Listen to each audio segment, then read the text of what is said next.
I get a lot of confusion around the fearful avoidant and the anxious preoccupied. And a lot of times when I first get a coaching client, they may think that they are anxious preoccupied when they are truly a fearful avoidant, and vice versa.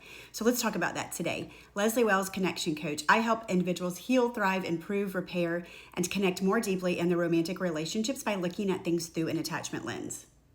So definitely go back and look at some of my other TikToks or my other videos to be able to really sort of get a better childhood background on the anxious preoccupied and the fearful avoidant. But essentially, the anxious preoccupied grew up with an inconsistency when it came to emotional attention and attunement and nurturing. So the anxious preoccupied really grew up in a situation where there was intermittent reinforcement, meaning that they a lot of times got warmth and nurturing and emotional connection, but then it was taken away from them.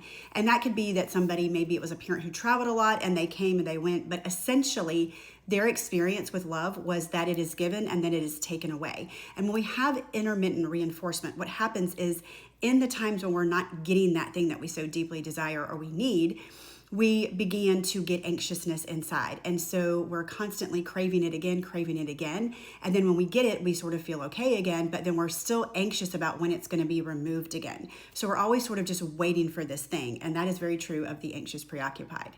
The fearful avoidant typically grows up with trauma, and so their wounds are more centered around unpredictability. People have been unpredictable for them. Sometimes they show up well, but other times they show up really unwell, or they're not able to show up well for them at all. So they really struggle with wanting connection in relationships, but also being deeply afraid of it, because when they are invested in a relationship and they do become attached to someone, they usually find that they are let down, disappointed, and hurt in some way. So these childhood experiences then form a blueprint which they take forward into their adult romantic relationships, and they continue to play out over and over again until we actually do our healing work to earn secure attachment. So both of these insecure attachment styles go into their romantic relationships later in life, where they actually really struggle with feeling safe inside romantic relationships. So one of the similarities is that FAs and APs both have core wounds that are centered around abandonment and rejection. But that is a little bit different for the FA because of their background of trauma and their experience with people essentially betraying them in relationships by not showing up in ways that feel good and healthy and secure to them, by them not feeling like somebody really has them and is going to take care of them and look out for them. They also have this betrayal wound. So the anxious preoccupied is afraid of being, essentially their biggest fear is being rejected and then abandoned. It's really being alone that is terrifying to them, and being without that relationship. But for the fearful avoidant, that looks a little bit different. It's not just being rejected and alone and abandoned. It's actually being betrayed first and having that partner do something to you that shows that they don't care for you, they don't love you, they don't think highly of you, and they don't value you. So that betrayal is really the driver for the fearful avoidant over the fear of abandonment. And both can be hypervigilant in relationships. So the fearful avoidant can be very hypervigilant because they're always looking out for that betrayal, because their experience is that people are unsafe and they hurt me. Their brain is always scanning their partner, the environment, their behaviors. They're putting them under a microscope to see if they are going to do something that is going to hurt them. Subconsciously, we want to see the bad thing coming before it actually hits us, so that it gives us sort of this feeling of safety. So the fearful avoidant will be very hypervigilant to sort of spot the betrayal before it's coming, or see my partner is not going to be able to be safe for me. They're going to let me down. They're going to disappoint me. It's this self-fulfilling prophecy that they're sort of looking out for. Whereas the anxious preoccupied is also hypervigilant, but they're more so looking for this disconnection, because they're afraid with that disconnect is going to then come this abandonment. So they're being very hypervigilant to sort of check on the status of the relationship, not in terms of betrayal, but in terms that the relationship is solid and nothing is going to happen that's going to mean that they're without that relationship. They have very different trauma responses. So the anxious preoccupied is really, really triggered by disconnect and space in the relationship. They are very clingy and they almost need constant reassurance, because they get their identity from the relationship, and they are very much wrapped in the relationship to the point where they will become whoever their partner needs them to be to guarantee safety in the relationship and that the relationship will continue. And so for the anxious preoccupied, their trauma response is typically one of fawning, meaning that if they bring something up in conflict, then they will if they get a negative response for their partner, it's not going the way, or they're feeling disconnect in that conflict in that moment, they will actually back up and say, hey, wait a minute, never mind, I was wrong. And they will take accountability versus making their partner take accountability. And they will brush it under the rug to repair immediately because they're so afraid of losing that relationship or feeling rejected by their partner. The fearful avoidant, typically, if they lean anxious, they very much will go into a fight response a lot of the time. And if they lean more avoidant, then they will a lot of times shut down, withdraw, and create space. And they can do all 4 trauma responses: fight, flight, freeze, or fawn, depending on whether or not they hit their wall of hopelessness or if they lean anxious or avoidant. That's another major difference between the anxious preoccupied and the fearful avoidant.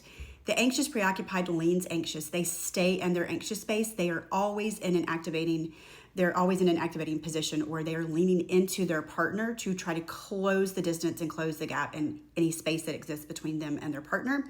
Whereas the fearful avoidant will go back and forth between an anxious side and an avoidant side. And for a fearful avoidant, if they lean with an anxious partner, you're going to see them show up more avoidant. And they can either sort of stay in an anxious or avoidant state, or they can flip-flop between them. But typically, a fearful avoidant will have both sides of that, and they will use activating and deactivating measures where they can lean into their partner and they can pull away for their partner. And so there's very much a push-pull with a fearful avoidant that happens in relationships that you do not see with an anxious who is sort of always chasing their partner. So the anxious preoccupied very much wants intimacy and craves it and is open to it, whereas the fearful avoidant wants it, but they're also terrified of it. So whereas a fearful avoidant is afraid, hey, now that I'm invested and connected, you might betray me and hurt me, they will really desire that connection, but they're also afraid of it. The anxious preoccupied desires that connection and is afraid of losing it. So you can see that the manifestation of their fears around abandonment and rejection very much presents differently, where it's a push-pull for the fearful avoidant, and for the anxious preoccupied, it's this constant clinginess, leaning in instead of pulling away too. They are both very preoccupied with relationships in their mind. They ruminate on them too much and worry about the solidity of the relationship and constantly think about their partner, what's going on, overanalyzing it way more than, say, a dismissive avoidant or a secure partner.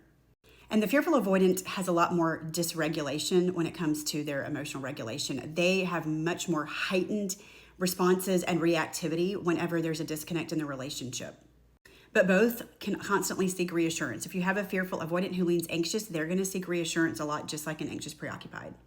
And a lot of their internal experiences can be the same, wherein they're a lot of pain and constantly thinking about their partner.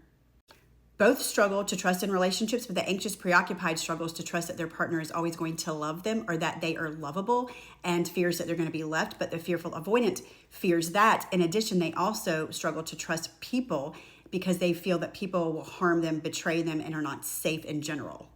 That they inherently have malicious and ill intent to them and will do things that are not okay before they abandon them and reject them. Both can have self-worth issues that are tied to the relationship. So the fearful avoidant can very much overgive, people please, pour into other people because they're very hyper attuned to others' needs. But then they get to this place where there's resentment built up because they're not getting it back, and they will blow up. And conflict is really where they differ, because a fearful avoidant can be ugly, unkind, lash out, use protest behaviors. And an anxious preoccupied is not going to do that, because that could mean that they would push their partner away, and they're not going to do that. Where a fearful avoidant can hit a hard wall and deliberately shove their partner away hard and not letting them back in to protect themselves. Fearful avoidants tend to hold a lot more resentment around what they give in relationships, where anxious preoccupieds are just happy to do that if it makes their partner happy, and that means that if their partner's happy, that they're safe and the relationship is going to continue. And fearful avoidants are far more likely to self-sabotage than the anxious preoccupied. Definitely far more likely to sabotage the relationship. So hopefully that helps clear up the difference for you if you are wondering if you are a fearful avoidant versus an anxious preoccupied. I coach both attachment styles and help both earn secure attachment, and some of the work is the same for both of them.